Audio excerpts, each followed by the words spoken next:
Hey everybody, it's Captain C.A. Richardson from Flatsclass YouTube. Today I'm going to talk about using a shorter rod to increase your accuracy when you're fishing mangrove shorelines.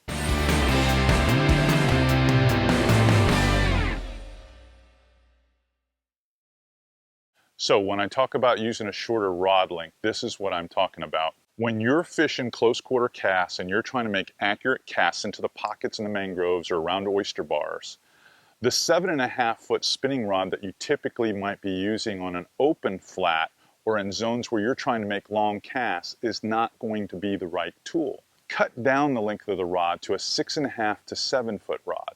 Now, because of my height, I prefer a 7-foot rod. But if you were a little shorter in physical height, you might want a little shorter rod than that, or just something, if you're sitting in a kayak, you might want a little bit shorter rod to be more accurate. Because oftentimes it's not about how far you're casting, it's how accurate you're casting. So when I'm trying to make accurate casts, whether it's sight fishing and target fishing along a mangrove shoreline, there's a certain action rod that I prefer. The length naturally is the 7-foot rod that we've been talking about.